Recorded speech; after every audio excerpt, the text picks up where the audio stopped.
Go, and I'll just get a test in the background. Yes. Hello, everybody. Good morning. Sunday session. We're going to go around the group. I'm just testing. As you know, this is not my area of expertise. Oh, wrong way even. There we go. We're not starting there. We're going to start here. Who are you? What do they call you? Name and form will do. Come on. Just testing the mic in the background. Oh, wrong way. Dean's disappeared again. And we haven't got Kat online yet. She might do a few minutes for us. I think we've got a pre-record. And this morning we have special guest speaker. Name's Jane. Jane! That's what they call me. How's that? Good. Good? Very good. All good. I think we're going to have a special message from Kat first, aren't we, Dean? Sure. Yeah, let's do that. Okay. Get out of the way. It's an honour to be in the chair today.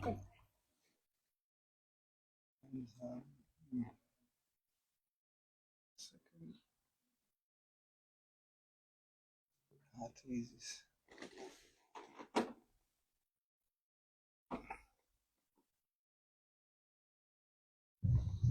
Hi everyone, this is the plan B option. I'm in Poland having a vacation. I'm traveling tomorrow morning to see my family. I'm with my beautiful, lovely friends. Some of you may know Jenny from our Zoom calls and Anya also from our Zoom calls. And we are in a fabulous spot. And because if I wake up at 2:30 in the morning, they will have to wake up too because we are living in a small apartment. So it is a little bit awkward. I will still try to quietly log in and stay with you guys, but if I don't, just please forgive me. Please understand. I know that you are with Jane today, and you are with Tanya and Dean, and you are with each other. And all of you know that you are. All of you are purely and clearly 100% certain of your existence. You don't need anyone to tell you that. You can't stop being it. You can't stop understanding it.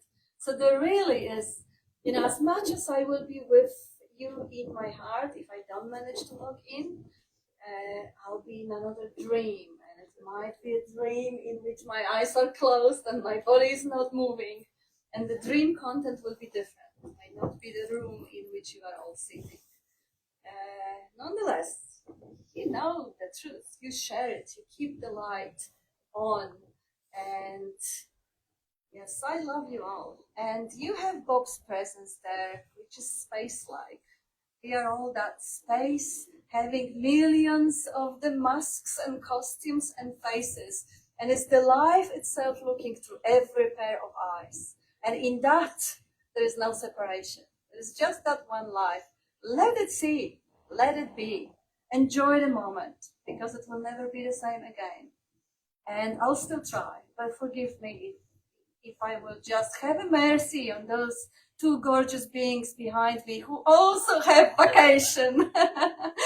And in the small space that thanks to Anya I can share, yes, just cut us some slack. I love you all and see you in a couple of weeks.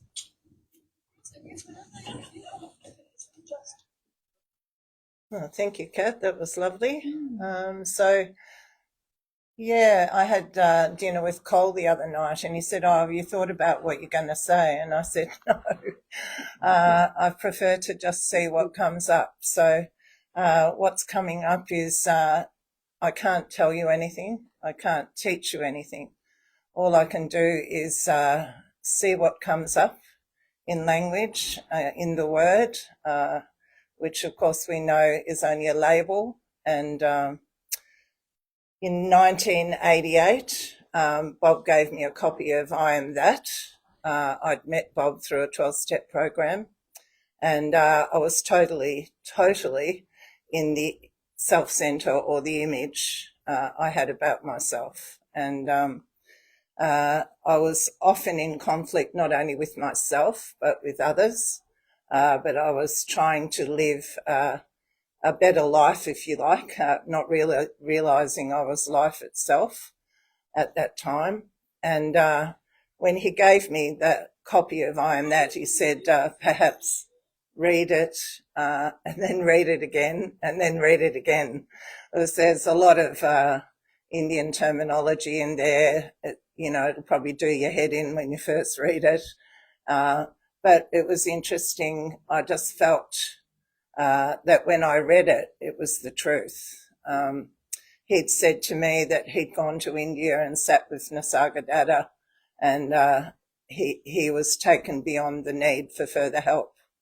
And I totally resonated with that after having read I Am That a few times. And of course, regularly talking to Bob, who would diffuse any addiction I had to self, and kept pointing and pointing and pointing me back to the truth of my own being. He in his meetings would draw from lots of different people. Primarily, obviously, his main focus was what Nisargadatta taught him.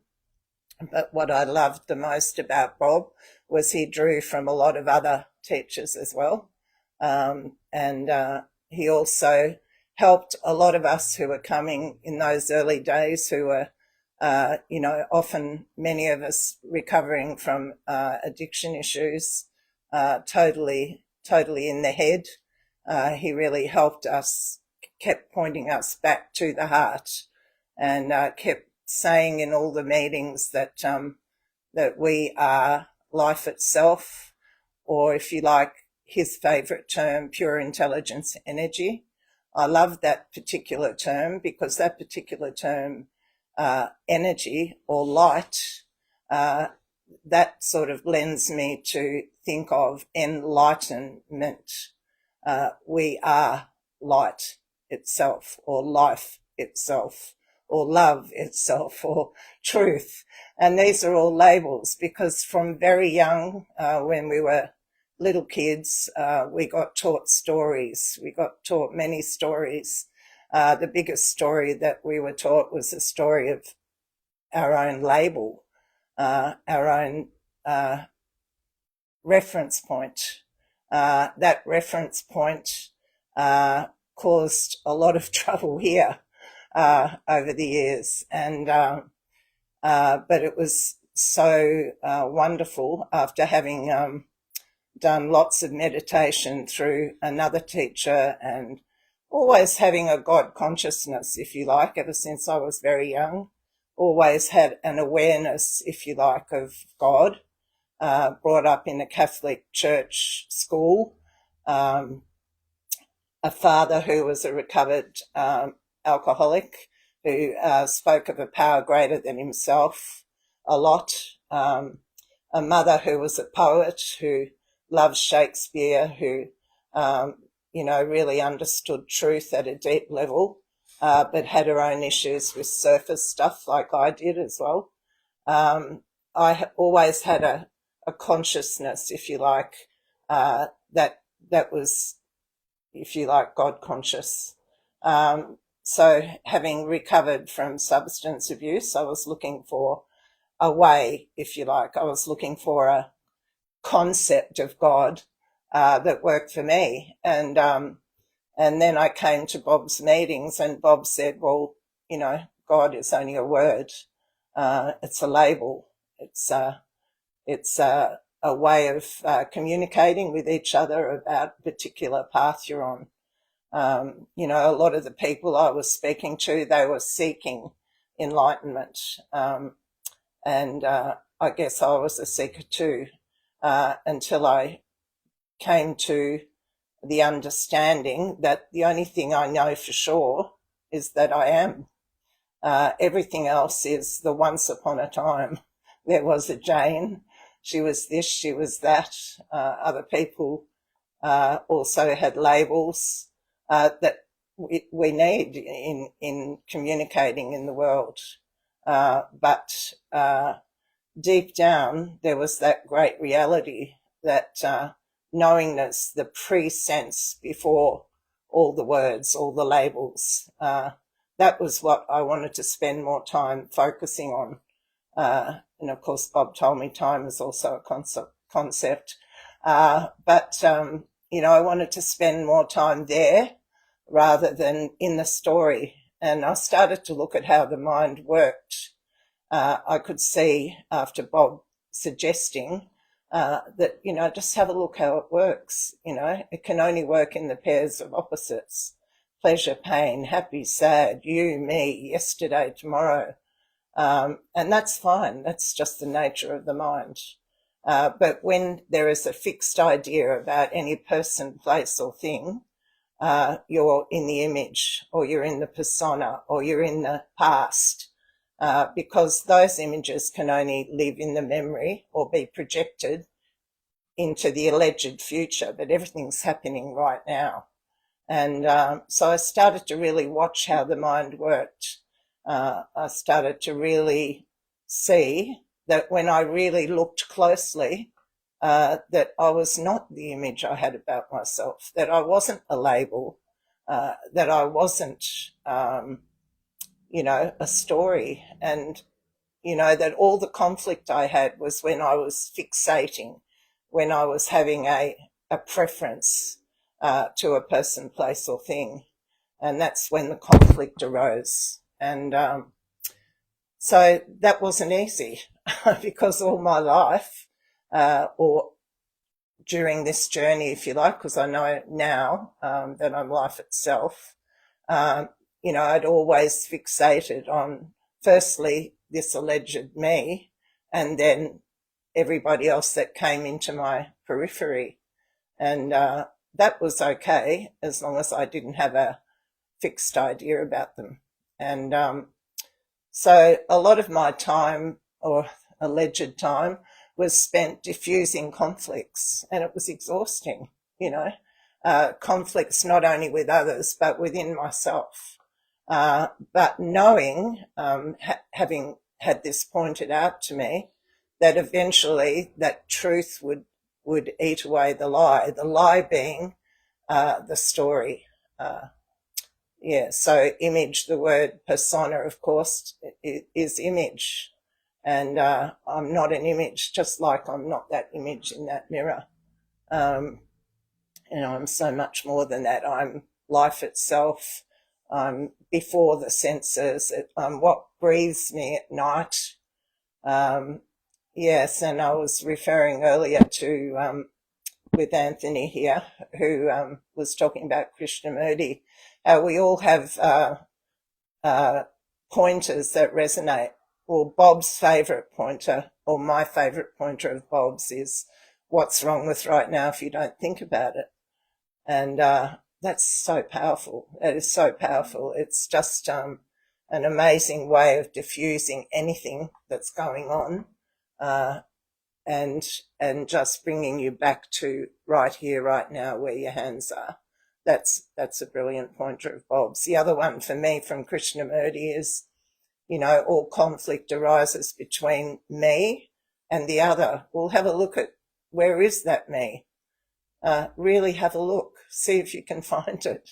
I've never found it. And yet I lived according to it for so long, and it was all a phantom, and so what I learned was usually when I'm in conflict with something or somebody, it's that I'm in the past. I've got a past image about something that happened, or a story about something that happened, and I've fixated on that and I can't let it go. And then, or I'm anticipating and imagining something that's allegedly going to happen in the future, and that creates anxiety and fear.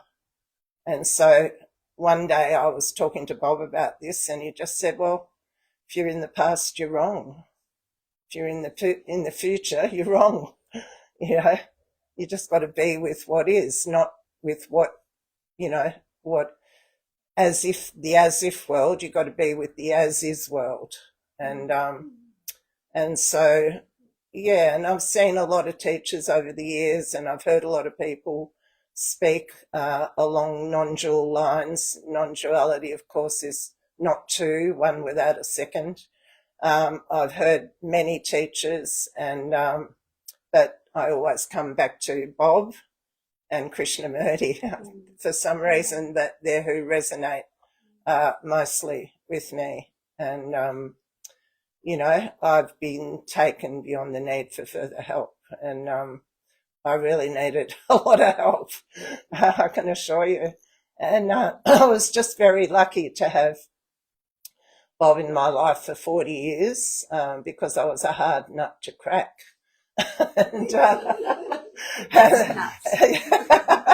And, so whenever I'd be in my head, I'd ring him and talk to him, and he would just diffuse anything, you know, just bang straight to, you know, well, who's it happening to? You know, it's got to be a me. So I just am eternally grateful. I spend a lot of time talking to other people about this.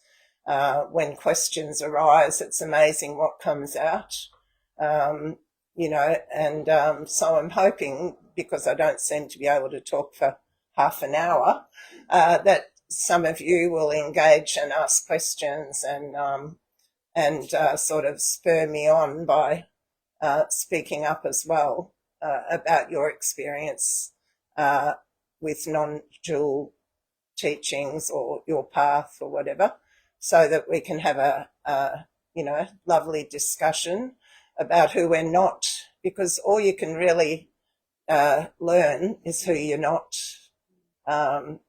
because it's just surface stuff. And that, as I said, that pre-sense, that presence before the words is always there, you know, and that'll hold us up, that'll, you know, keep us centered. And that's about all I've got. So who any questions, anybody? Anything to add? Anyone want to say anything? Yeah. I'll just ask who or what gets self-realized, who or what recognizes. How you say it? That'll do. The only thing you can do is to cognize or know that presence that you are, you know, and there is no one to be self-realized. That's just a story relating to a me, which is an image, which can only live in the past or be projected into the future. So even that projected into the future is based on an image of a past. Yeah, that's concept. Right. That's right. Yeah. So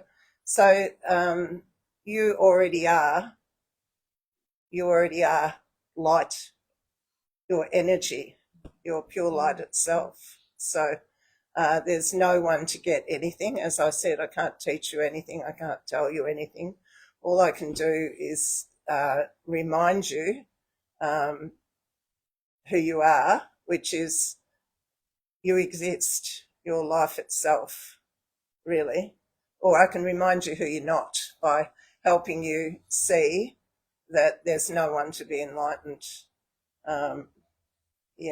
It's just, the truth of your own being, if you like, that pre-sense before hearing, tasting, touching, smelling, before any dialogue about yourself or about the future or the past. You are just prior to that. And that's all there ever has been, and that's all there ever will be. But you might notice a dissipation of sort of feeling ill at ease after a while. You might notice a dissipation of conflict within yourself and less conflict with others. I can only speak from what happened here. And you might notice that life becomes more effortless, and that, you know, anything that comes up is quickly taken care of, whatever it is. I noticed, I experienced that. Yeah. But I always expect the big bang. Well, good luck with that. That's all I can say. Yeah, I'll try and sort of answer that. You know, we get into terrible troubles with this subject because this brain evolved to deal with things out there, okay? And it even points to this, and it says me. And what the technical term for this is a pseudo subject. It's not really the subject. The subject is prior to thought. Okay, you can't actually, as soon as you start to think about anything, you objectify it. Okay, so this is the problem when we talk about this. So the word enlightenment is something that people talk about, okay, and there's some lovely things about that. You know, the thing, what is it? The before enlightenment, chop wood, curry water. After enlightenment, chop wood, curry water. Okay, they're paradoxes. Okay, they're paradoxes. And if I ask you if you're happy, as soon as you think, "Am I happy?" the mind comes in, and happiness has got nothing to do with the mind. See, happiness is to do with is who we really are. Just like love. Love is who we really are. They're not things that you can point to. They're only things that we are aware of.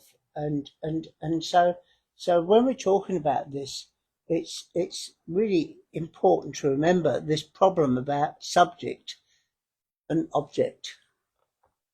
And what came up for me was that Satchitananda, being, the truth of your own being, knowing that you are, and loving to be, and nama rupana, of course, name and form. So being, knowing, loving to be, Satchitananda, nama rupana. All these Indian terms I learned a long time ago reading I Am That, but now I sort of know them, if you like, you know. Can you say more about name and form? Name and form. Well, that's what we've been in bondage to all our lives. That feeling of separation. You know, that feeling dis-ease within ourselves, thinking we have to attain something, or thinking we're a bad person, or feeling resentment, self-pity. That's all manifestations of self, and as Bob told me a long time ago, there isn't one. There isn't one. So, full stop, really. Stop. Full stop. And you're saying you loving to be, being in love with what's happening right now. Yeah. Unconditional love. Yeah, well, you can't. For what's happening exactly as now, not a daydream based on a dead past as what is going to happen in the future, or regret for what happened in the past, just as it is right now. Yeah. That's unconditional love. That's it. Mm-hmm. That's what we are. A total acceptance of what's coming up and giving it space, allowing it to be. Start from you are that perfection. Yeah. Start from you are full. Not starting from lack or something to gain, something to improve, something to fix. Starting from I am that. Yeah. It's all happening in my consciousness. There's nothing else. What is there to change, improve, fix? Nowhere to go, nowhere to get. That's it. You are that stillness, silent, that sits, for want of a better word, in the background, but not really the background, in everything. But the mind, you know, the only way to sort of try and you never can pinpoint it with the mind, because you just know it. It's a knowing. It's a knowing. You're never away from it, just pretending that you are. Yeah, because it's part of the entertainment. Anthony. So my question is around, is there any practice that you guys have put into play as you're going through life where you can return to the awareness? Because, I mean, think it was Ram Dass who had said, well, you think you're so enlightened, go and spend 2 weeks with your family. Right. Exactly. Yeah. Exactly. So there are things that happen where you can, you know, it's like you have an experience totally connected with the world, in the world, and then you have like a reflective, you have an insight into the playings of how everything unfolded, and deeper in, rather than being a participant. Some question. Experience, Yeah. isn't it? It's come and it's gone. Yes. But that still, that can you not be, is always there. It's never changed. And to answer your question, is there something you can do? Yeah, you can do the investigation. It's an opportunity always to take a look. Can you find the self-center, the reference point, the boundary? When you look, brings you back, draws your attention, which is focused like a magnifying glass of the sun on that thought of or that doubt, draws it away, and it creates a bit of distance, if you like. When you take a look, naturally dissipates. Well, it's like the mirage. It's like the mirage in the desert, isn't it? When you get closer to the alleged, scene, if you like, it dissipates. So when you shine the light of awareness on patterns, and usually families are a really great way to ignite all those patterns that create conflict and disease. So, a lot of people have said over the years there isn't any practice. You just have to know who you are. Well, I disagree. I think exactly what Tanya said. When you have a look and see who's it happening to, it has to be a me if we're in disease. And so you have a look for that me. Where is that me? That me can only be in the memory, or it can be projected from the memory into the future. But it's all happening right here, right now.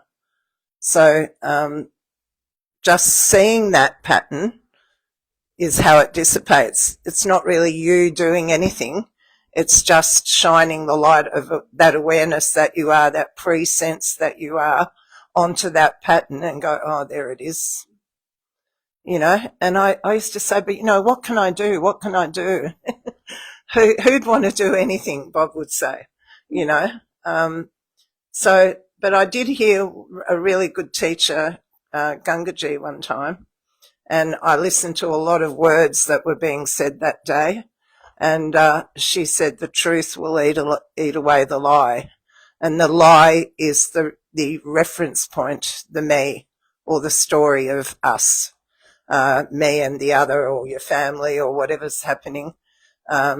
When you see that the pattern is creating conflict, then you just go, oh, there it is. You can't really do anything, because there's no answers in the mind. All you can do is see it, and then it dissipates, because you're shining that light that you actually are onto that pattern.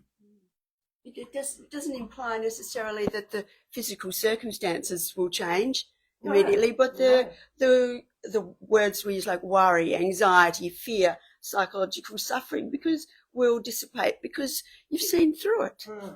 You've seen through it. And that's why Bob says, watch the mind, see how it works. It's so mechanical, so repetitive. Very conscious. The same protective thoughts coming up all the time.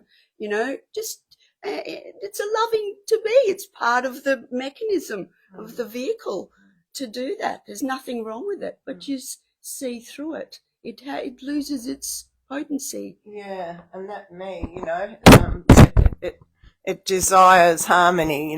It rejects fear. It's sort of like nobody wants to be in conflict. Nobody skips down the road going, oh, I'm going to have a big fight with someone today.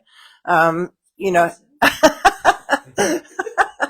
but it is interesting to watch the mind, how it's desire and fear, pleasure and pain, all related to a me, which is time bound, and yet all of it is, dissipated when we just come back to what is, you know, and see that it's an old pattern. And once that's seen, it's like a, you know, it's like a coming back to the place you never left, as Paul Hederman would say. You're back, not that you ever left it, but you know, it appears that you've left it sometimes. Yeah. Just briefly, when we're with relatives, when we're with family, what happens is that our buttons get pressed, okay, and the fact that our buttons get pressed is the me. It's the me that is setting up something it likes against something it doesn't like, you know, right. and in fact, if you sit down there, understand what's happening, just look at it, be with that feeling, it dissipates after a while. You know, it's not so severe each time it happens. Yeah. So it's sort of a bit psychological in a way. I mean, sure that happens. Anyway. That's such a good point, and it came up last week. What does one do when this sensation maybe comes from the body and it's an ache in the heart or whatever, and there, immediately a thought will come, well, don't go there, it's going to hurt, avoid, save for later, put it off, there's resistance or whatever. What if you just ignore that for a minute and just pretended you're fearless, have courage, and just go into it. Let it just fully express. No resistance. No resistance. And as you see, even with physical pain, you find yourself, watching it occur. And that actually, when you really go deep into that seeming suffering of that agony of the ache, it's actually a lot like joy. There's pleasure there. It's enjoyable. In a weird kind of way. It sounds weird to say it, but truly, it's a recognition that it's an experiencing and it's to be loved. And and then you hit this spot and you go, oh God, that's actually, wow. And then it's gone. And you almost want it back. Yeah. Yeah, well, but it's true. You think, but no, life, totally. What, you think that you're not enjoying the suffering? Truly, at some level, really. I was hoping you'd say something. Yeah. You think you're not holding on to it somehow?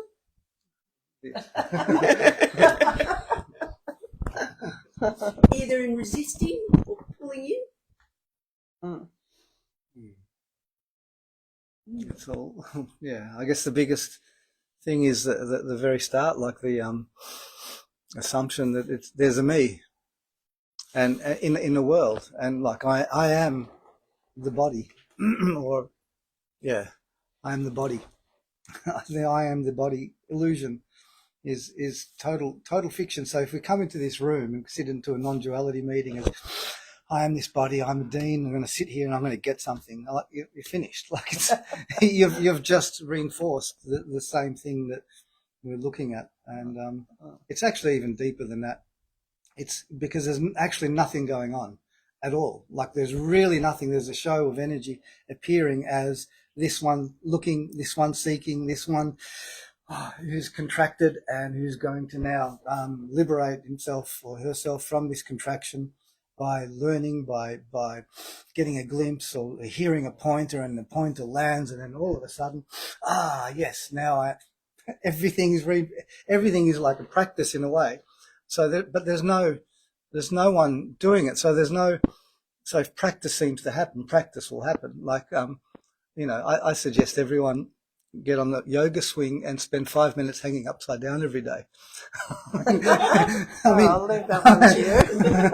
Not at all, not one bit. But if there's effort required, then effort will appear, as such, but that's just the nothingness appearing as a body, seemingly efforting, but really there's nothing actually going on at the same time. So the whole illusion is an amazing thing, because in that illusion there's an appearance of absolute humanness, absolute emotions, absolute feelings of bubblings and fixings and improvings and becomings and all this kind of stuff, all different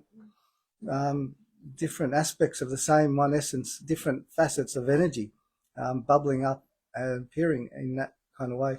I think Cole was going to say something. But not to be denied.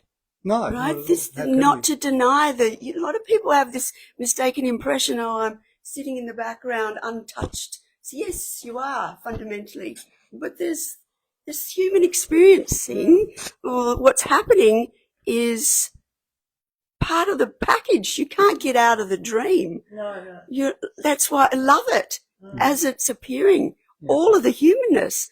And then, wow, what a show.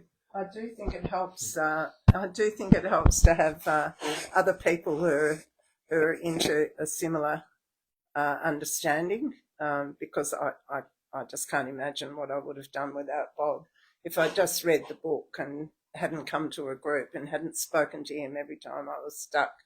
I think it definitely helps having other people who are on the same wavelength. And I've been so lucky to know Cole since the 90s. I had the joy of knowing Bob for many years, and some of you that I've known recently over the last few years. Sometimes we can't see our own stuckness, if you like. So it's good to have other people around. That's why satsang is so good, being in the company of truth. It's an important part of the journey, I think. Yeah, I was just going to say the big illusion is that there is a me there, and everything that happens, like if there's a pain, if there's a car going past and a noise, if the sun goes up and goes down, there's there's a connection of a me, and a me that says, I saw that, I did this, but if you take that me out, it still all goes on. Yeah.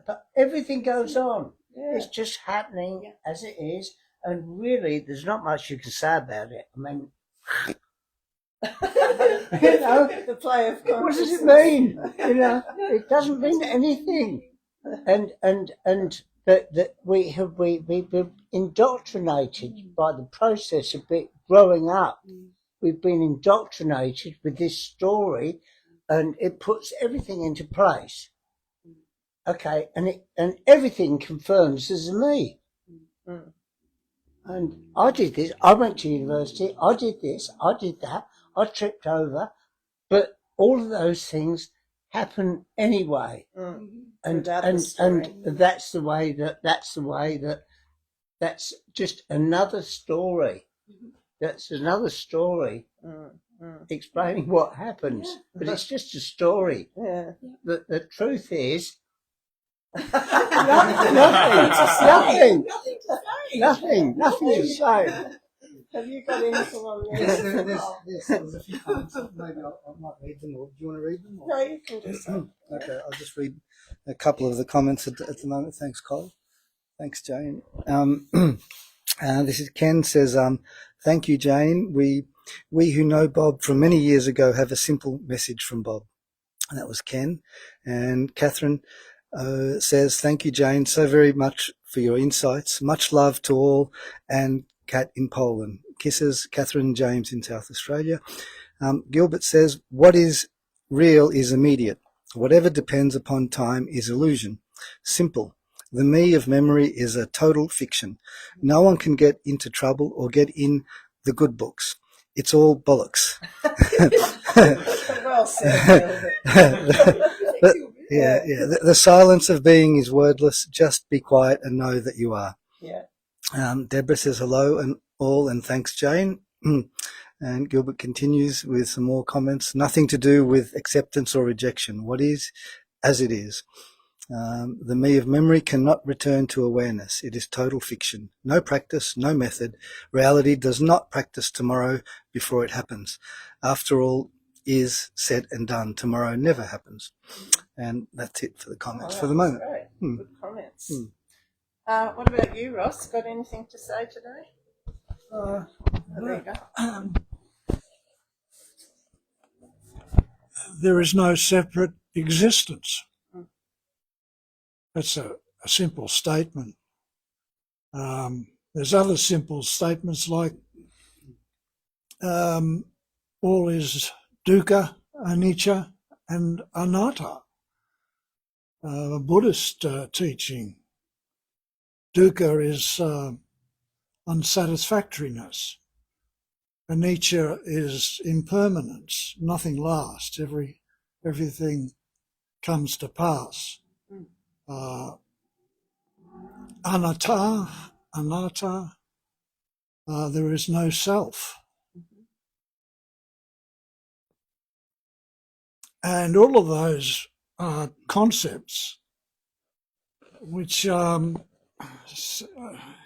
the seemingly passing of time, they're like lights, they turn on and there's some understanding. It takes a long while, it seems, to understand or actually know something. At first you have to stand under it. That's the understanding. Just surrender any ideas about knowing it, and then eventually it becomes clear, or there's some light.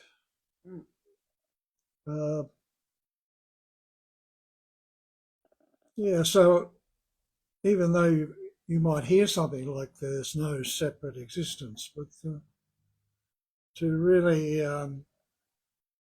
know that is something else. And one of my early journeymen in this journey said, "The truth is simple." He spoke with a heavy Egyptian accent. The truth is simple.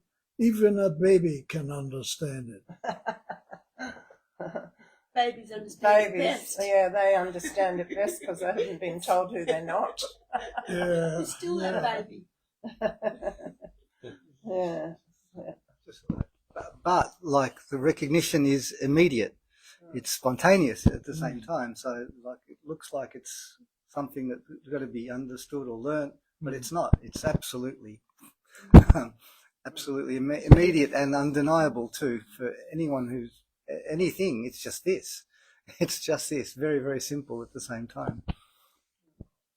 I think Kat was saying the other day that all of these words can be used to describe the virtually indescribable, because it's no thing. There's a certain Cambodian monk who pointed out to one of his fellow monks that the greatest wonder in the world is the Buddha nature. And that Buddha nature is the intelligence energy that everyone knows in one way or another. Cognizing emptiness was a thing that struck me when I first came to Bob's meetings. Cognizing emptiness. Emptiness infused with intelligence. Yeah, and it's the emptiness that's cognizing. Bloody hell. What a concept. The world is turned upside down. It is. Don't forget this recognizing emptiness. Can you talk more about it? Excellent question. Yeah, I still very confused, or I just keep wondering exactly what is this cognizing emptiness. Is it something that is practiced, or You know what it we is? talk It's a a lot concept. about it is a concept. It's a label for Okay. that which can't be labelled. Uh-huh. It's the so-called understanding, this knowing, is not in this non-entity that we call the mind. It's what happens immediately when I ask you the question, can you not be? No. You know that you are, don't you? That's it. And Bob is, he said he likes to call it intelligence energy, and he's in the Beyond Words, Beyond Mind book. He explains why that is, because, there is a knowing, which is, and it is, there's a knowing, like Kat says, the temperature of the room without having to mentally engage some action from the brain. There's just an awareness. That you're present, that there's a point of consciousness. It's just a knowing. So he talks about there's a knowing, that's an intelligence that implies that there's an activity. Activity implies energy. And then he goes into this is why he refers to it as intelligence energy. But they're just words. Where does They're just cognizing? words. So while you're Being doing aware. that, being aware, you're also cognizing the emptiness. It's all happening in your consciousness. There's nothing that happens that you're not aware of. Literally. There's a very simple way to get a insight into this, but it's really the headless way. Yeah, Douglas Harding. Yeah. So Yeah. if you just put your hands up beside you, within your view, this one single view we have, and then you start to move them back, what happens? You have to do this. This is right? Yeah. Move them back. What happens? They disappear. They disappear. Mm. Where do they disappear? They just disappear into emptiness. Yeah. As do we. As do, and another thing Douglas Harding did, he asked us to look into a mirror with a piece of paper like this, and when you look in a mirror, he said, this is in what you're seeing. You're seeing you, third person. That means you as an object. He said, you see this face, it's moving, it's got shape, it's got size, and it's got duration. It won't be there forever. He said, now turn your gaze 180 degrees back. Okay, and he said, that's who you really are. that there. Okay, and I did that. That's the emptiness. Okay, and I think this is really what Bob meant when he says cognizing emptiness, appreciating that you are that you are that emptiness. It means understanding, cognizing, understanding, appreciating, cognizing emptiness. Emptiness infused with intelligence. And when you really see that and you're just sort of going about your life, it's incredible how, we used to think we had to figure everything out in the mind. And what's been happening here for some time is, I'll be going about my day and, things just appear in front of me to be actioned. You know what I mean? And there's no dialogue, there's no story about it. There's just things appearing to be actioned. And I don't know, it's hard to explain in words. It's gratitude for everything happening spontaneously, everything appearing in front of you that needs an action, and watching that action take place, but no story attached to it. It's hard to explain. When you do, when Bob's Beyond Words, Beyond Mind book, the first thing he invites you to do is, there's subtitled that section, investigation. And, he says a reference point, come on, Dan, you know it by heart, cannot be found, blah, blah, blah, no independent nature. And when you see that, you know, you realize it's just happening of its own. But there is a concept of an I, me, the cornerstone concept that, and there's belief put out into that there's a something there doing something, making stuff happen, the causal agent, but actually with rigor and enthusiasm and earnestness, look and see. Close your eyes, keep them open, doesn't matter, sit, stand, who cares? Look and see what is there. What is there? What is there behind these eyes? Far out. Nothing. Nothing. No thing. Literally nothing. No thing. Not, and you're right, it's not, to say nothing is no object, no thing, but it's not that there's, you know, that there's this cognizing emptiness or whatever, and it's full. It has no lack. Emptiness. And but you can't find anything. It's just an illusion that there's a you, a mini me sitting behind there controlling things. I know. It's total illusion. And it connects that with the front of the body somehow, that is managing, appearing to manage and do things. But actually, it's just you're sitting, watching, you're just, you know, witnessing it, just like you're witnessing the thoughts come and go and the images. But there is no one entity there. Look, really look. It's, you know, for want of a better word, blank. But and it's the same for every seeming entity, you know. Yeah, cool. Just to add a little bit to that, you know, it's not that when we look back and it's empty and I am that, it's not that there's that little bit of emptiness is me and this is your little bit of emptiness over there. There is no separation.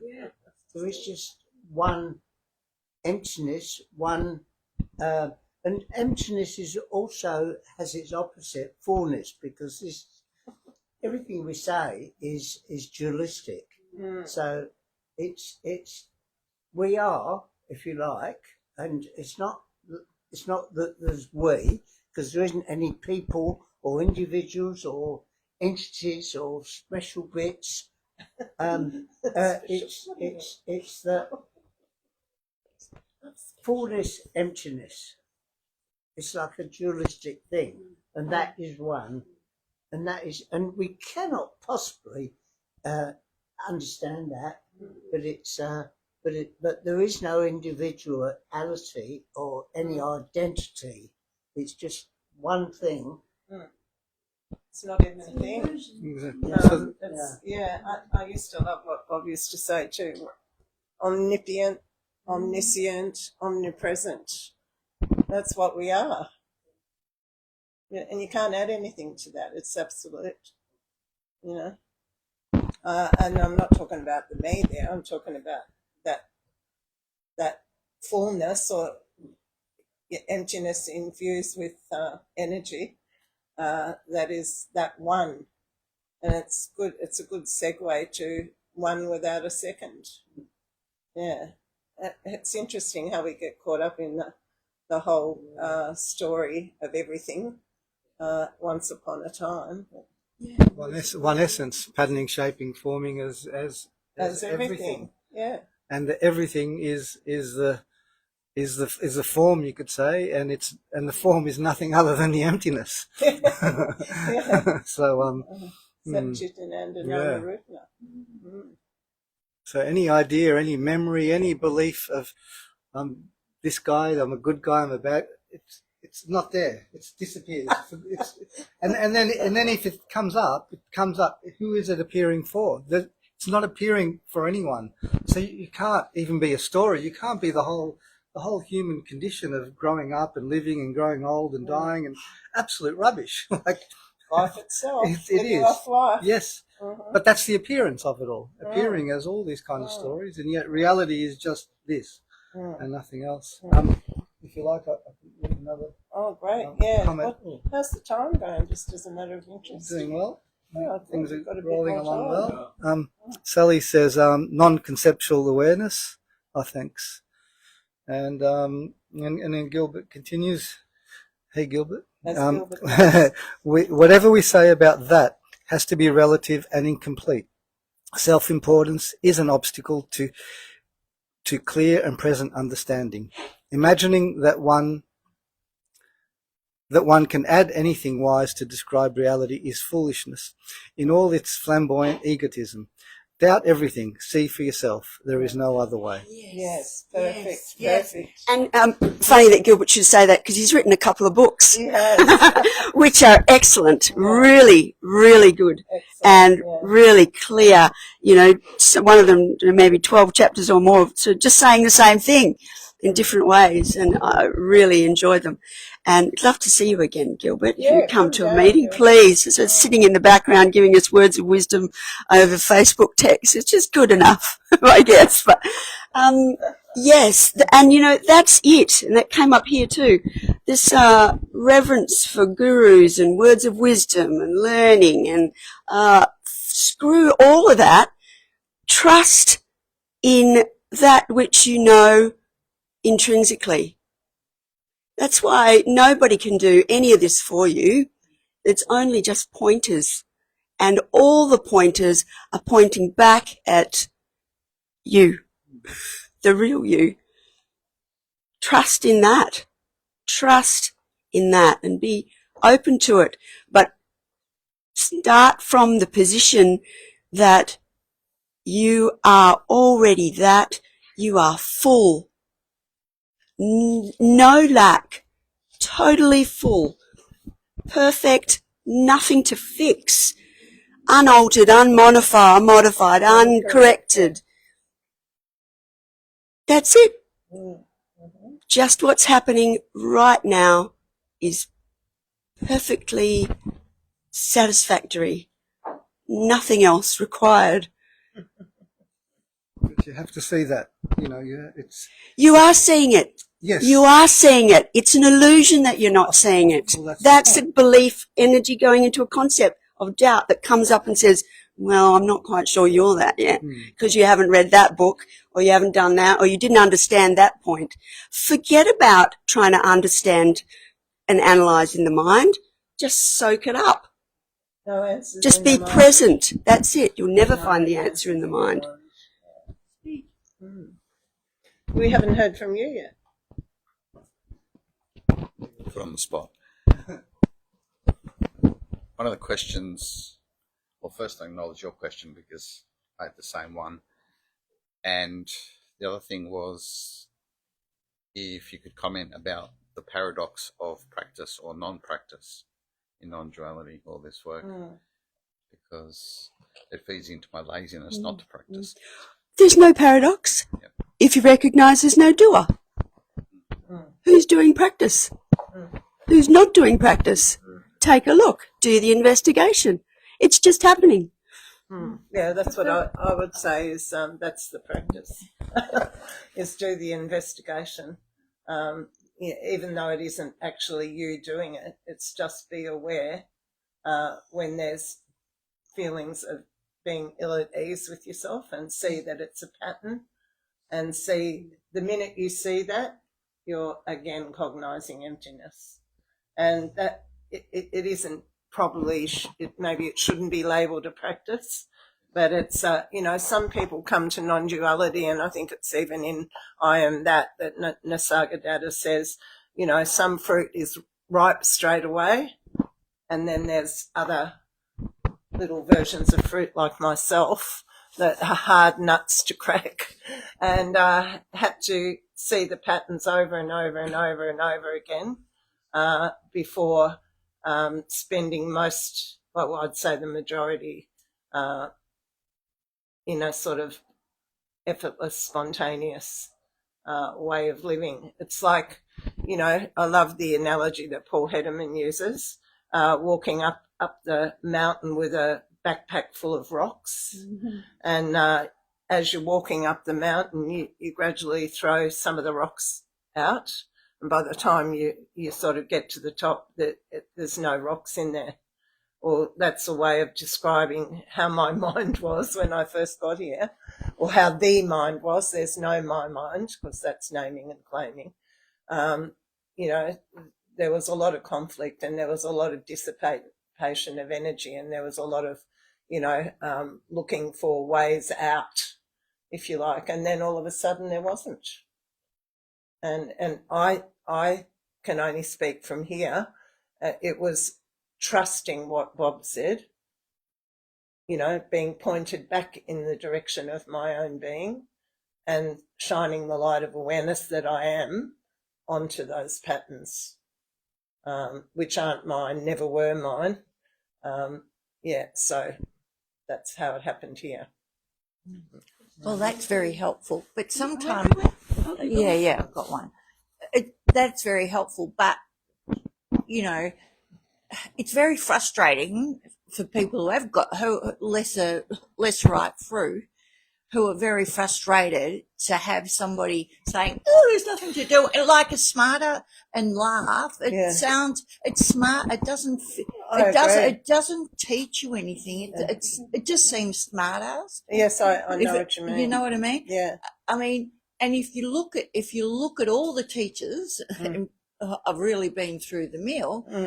And most of the people that you see that have been, if I can use the term, realised in this case, they've all done heaps and heaps of practices, and they've been to lots of all around and about, or they've been hanging out with people who've, you know, have seen.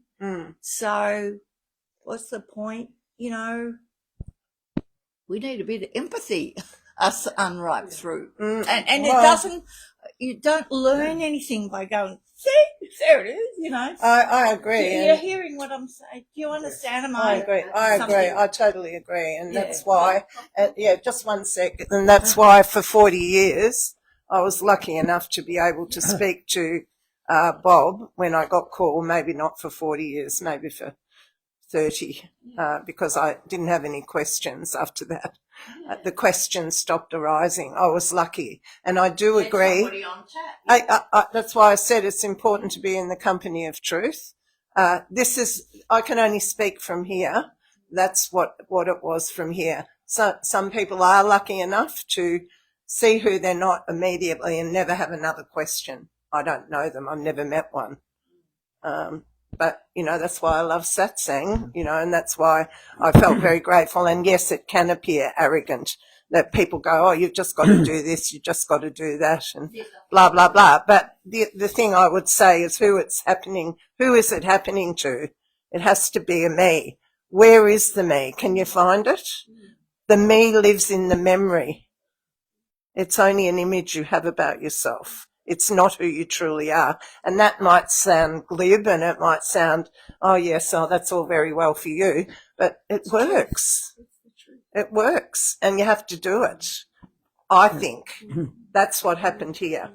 I can only speak from here. Look, I really understand what you're saying. And the question was, what's the paradox? Well, the paradox, it's not something that I can really explain. But let me just answer from Col, okay? So when I was about 17, I read a book. I didn't read it. I started on the first page of a book called I and Thou. It was by Martin Buber, who was a Jewish mystic, yeah? And at 17 years old, I could read a page of a book and understand it. And this page I didn't understand a thing about, and it was non-duality. But it lit a light, and I thought, I've got to understand that. And I spent until I was in my 60s, early 60s, searching, and that search was really, really painful. Yeah? I mean, you know, there's so many holier than thou or good doers who want to tell you about their belief systems and that sort of thing. Okay. then when I don't know what age or close, recently, I suppose, relatively recently, I read a book by Ken Wilber, and it was No Boundary, and I realised when I read No Boundary that's what that Ken Wilber was talking about, stuff that Martin Buber was talking about. Yeah, Yeah. and at the same time, I was going to 12-step groups. I'm not an alcoholic, but I was an adult child of an alcoholic, and I was codependent, and I spent a lot of time in those groups. Yeah, and I met a guy called Alan, and Alan used to come to Bob's, and Alan kept on saying to me, "Oh, it's not. I won't tell you who Bob is yet. You're not ready." And Alan, this was a frustrating time. But when I met Bob, I suddenly realised that that's what I really wanted. Yeah, and I spent it was about 3 years with Bob. Okay, and Bob used to say, "There isn't a me," and that was frustrating for me, like the sort of frustration that I think that you're talking about, because it didn't cut, it didn't cut. I spent about 3 years with Bob, and then I got a bit disenchanted because I just wasn't getting anywhere, and I wanted to get somewhere. Yeah, That was the problem. And I got started to get angry with myself, and I decided I wasn't going to go to Bob's anymore. But I kept on coming back because I was hoping, And then Bob said to me once at that time, about that time, I was sitting over there, and Bob was sitting up there, and and Bob said to me, he was angry with me. He says, "How many times have I got to tell you?" He says, "There's nothing to get, and there's nobody to get it." And I thought, all I heard was the nothing to get. I thought, "You bugger," I thought, wow, and I was so angry, and I was just sitting there fuming inside, and then it suddenly started to go down, and the anger went, and it went down, and there was all there was peace there. And then I heard, and there's nobody to get it. And I looked, and like I'm not aware of my ears, I was not aware of anything that I could call coral. And it just happened that way. Okay. And I don't know, I don't really want to add a story of why, and this is because that really is trying to explain reality. And I know now that that's absolutely, totally illusionary and waste of time. But that's what happened. Okay. Yeah, so you did do things, and this fellow here asked, well, there was a path in a sense. Yep. There was, because if you hadn't have read that first book, if you hadn't have read the second book, if you hadn't have kept coming back to Bob, and Bob hadn't have been angry, I don't think you would have had the scene. But So that's very frustrating for you. Remember, it's a story. I'm not going to say that you should do something. Okay, I'm not going to say you should do something because there truly isn't anything to do, and there is nobody to do it. And I get that in theory perfectly. Yeah, I know. I can't add anything. Perfectly.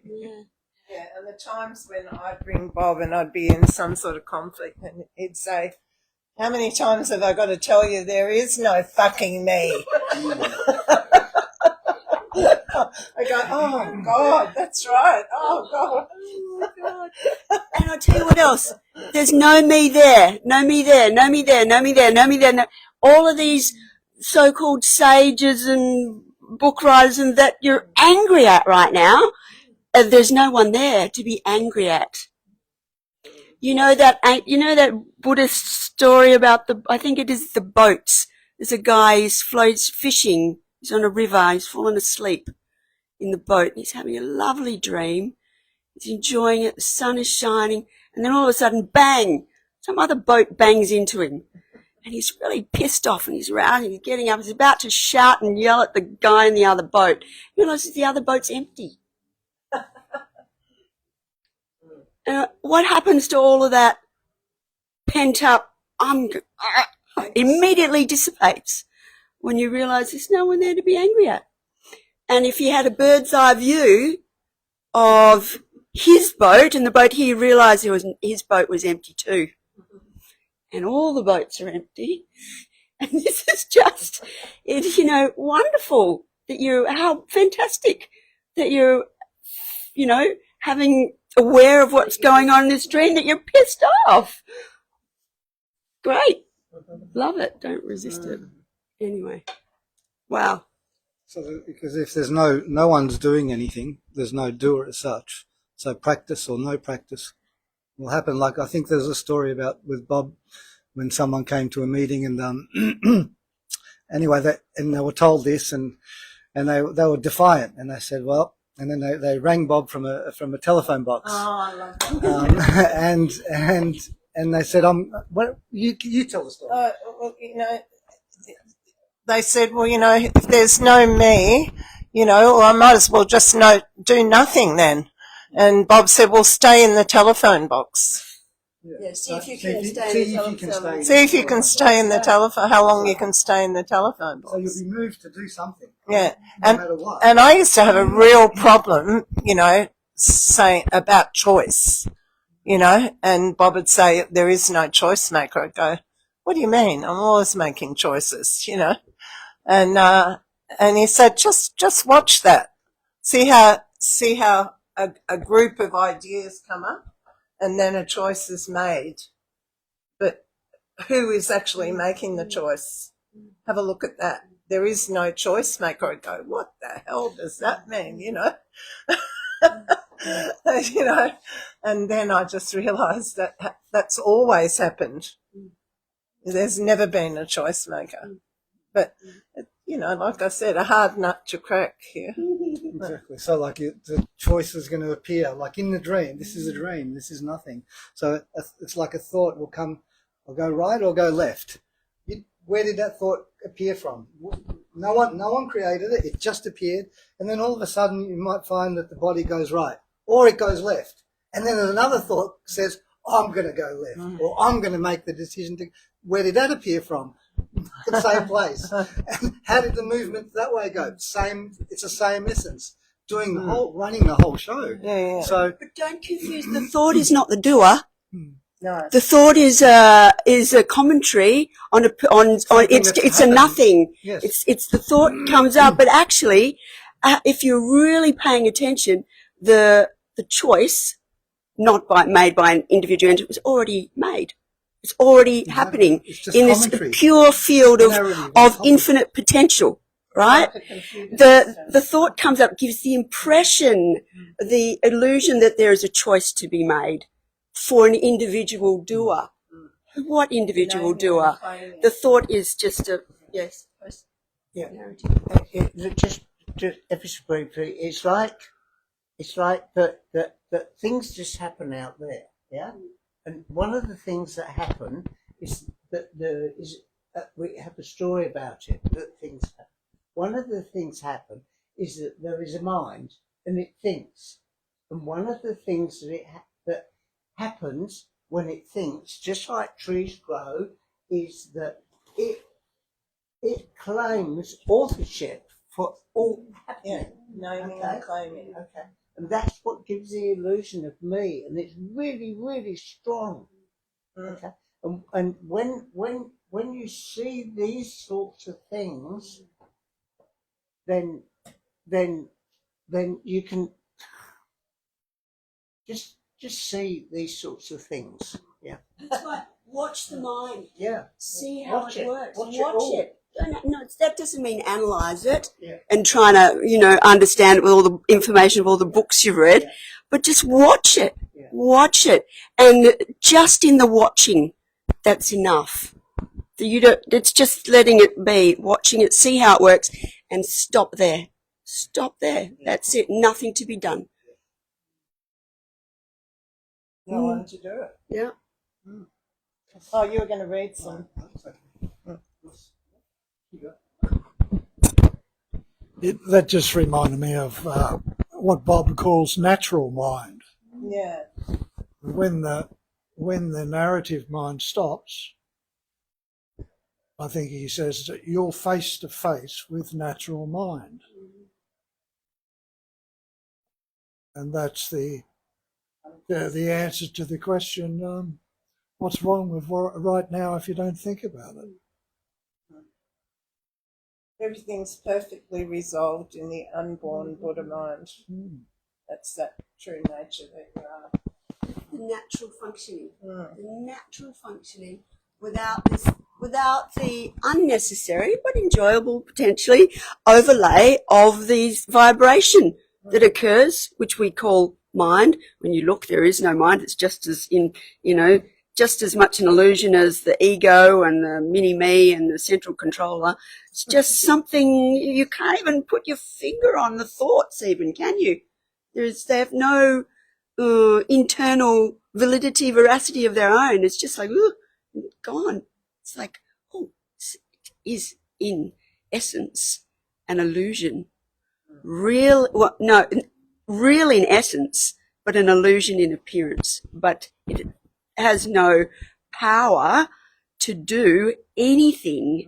It appears to have a power, and it's illusory, through the directing of attention and focus to those seeming vibrations that come up that are attached to a core thought, which is the me, I, as individual doer.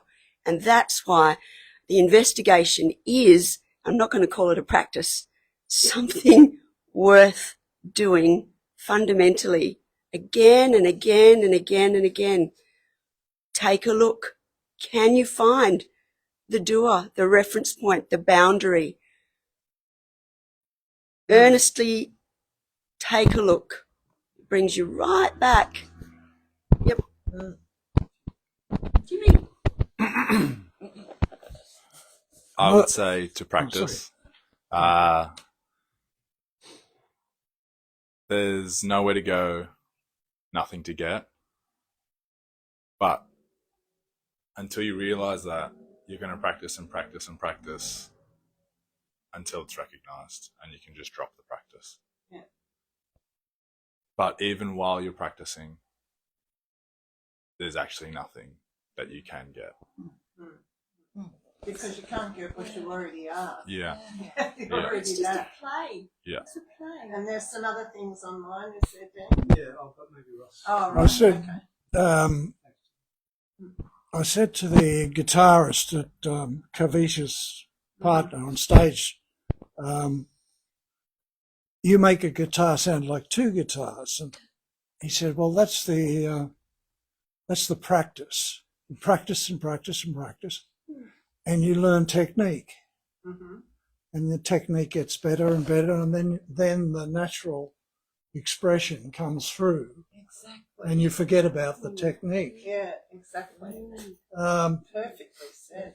In language, in the Sanskrit language, often a word will give much more description to what comes through in English, which is a much younger language. But for instance, the word, Bob uses this reference point, insubstantial,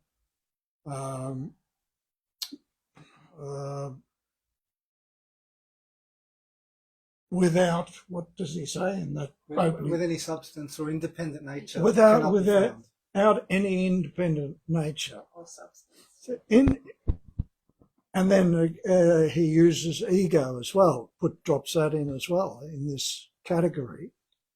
In Sanskrit, the word for ego is ahankara. Now that's a composite of aham, which is I, translated as I, and kara, is the agency form of to do, make, or create. So it's telling you that is the I maker. The ego is the I maker. So you get a better feel for what is implied by a word. Ewo means I in Greek. Yes. That's what it means. Ewo. I. That's exactly what it means. Ego is I. Got any other comments there, Dave? Yeah. Yeah. Interested to acknowledge the online community. Yeah. Thanks. I mean, I'm not. Maybe I might have read some of these. Gilbert was last one. Okay. Sally says non-conceptual awareness. Maybe I read that. No, Gilbert again. Whatever we say about that has to be relative and incomplete. I think we read that. Practice implies mind. Practice implies time. Mind is time. No state of mind can be permanent or stable. Cognition is the same for everyone. Belief in the content of consciousness is the dream of separation. Be quiet and watch the mind. Cease to follow thoughts. Thanks, Gilbert. That was Gilbert. There's a bit more. This immediacy is the same immediacy that has always been. Some call it life. Life did not come from anywhere. It does not go anywhere. Space and time are mere content of consciousness. Consciousness has never divided into two, even though it appears to divide into an infinite display, including the frustrated me that wants freedom. Sally says, loving this conversation about the apparent process. Thanks, Sally. And Gilbert says, nothing about the me is strong. It does not exist. So thanks to the online contributions. Beautiful. Jane, we've got like just please. Sorry, Jimmy. You keep on here and on there. Jane, you spoke of the person going up the mountain with the backpack and slowly depositing rocks as they climb the mountain. There's another Chinese story. I think it's Chinese. Someone asked the man, what does enlightenment... He's carrying a big bag of rocks on his back, and someone asks, what does enlightenment look like? And he takes off the bag of rocks and just puts it on the ground. And then he gets asked again, what's life look like after enlightenment? And he puts the bag of rocks back on and just keeps walking. I love that. Yeah. Yeah. So I think I forgot to say at the end of that story that it's a lot less effort walking around with an empty backpack than it is with a full one, and that's what my mind was like, or the mind was like when I first came to non-duality. It was exhausting, and life is not exhausting unless I overdo it, which is an old pattern. But yeah, life is effortless. And Bob used to talk about effortless living. I thought, what's he talking about? We've got to make an effort, but we're action figures. Actions happen. There's no choice maker or action maker, if you like. Try staying in the phone box. You won't last long. We are action figures. It's interesting to watch that when you get up in the morning and you see how all these things take place, and there's no naming and claiming. It's just all this action takes place. It's interesting to watch, isn't it? Yeah. And you've just reminded me, Gilbert sometimes will say, when you get up in the morning, did you flip the switch on? Did you have to flip the switch on when you got up this morning? There is no, it's happening naturally. Yeah, it's natural. You never turned the lights on. You can't even find the switch, right? Like when you go to bed at night, can you turn yourself off? Can you really? Is it just it's just being done? It's just happening. All done for us. It's all done. And they say how's it go? Blah, blah, blah, and it will all be done for you. Wow, it's all being done for you anyway. It always has been. This belief in the idea that once I attain enlightenment, realization, all will be well and all will be, somehow serene and blissful and much better than it is now and blah, blah, blah. And, what a crock. There never ever was any doer there. The only difference is a realization. You see through the illusion of there being a doer, a self, a causal agent who does it all. And in that recognition, that's, wow, nothing left to lose. Freedom. I never did anything wrong. I never did anything right. There's nothing I need to do in the future. There's no regret. So it is what it is as it's happening right now. That's why the chopped wood carry water. Yeah, everything's happening as it should. You got another question? No? Anyone else? No? We've got 5 minutes to sing us a song. Oh, sing you a song. All right. Okay. I think I'll sing what I sang at Bob's physical body farewell. Not that he ever was a physical body. It's a gospel song. Yeah, so. Come ye, disconsolate, where ye languish, come to the mercy sweet, fervently near. He'll take your anguish, he'll heal your fervor.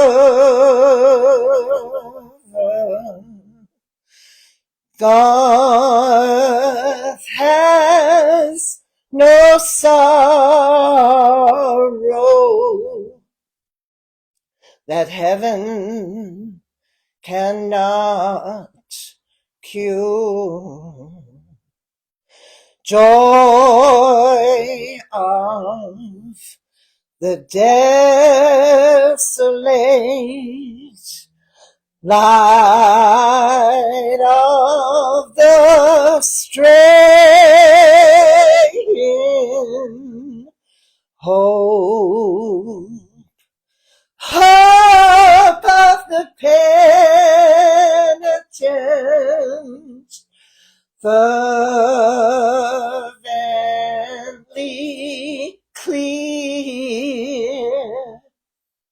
He'll heal your wounded heart. He'll take your anguish. Earth has no sorrow that heaven cannot cure. I said earth has no sorrow that heaven cannot cure.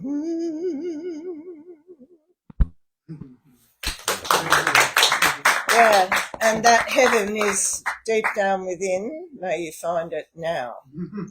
Thank you, Jane. Thank you, Jane. Yeah.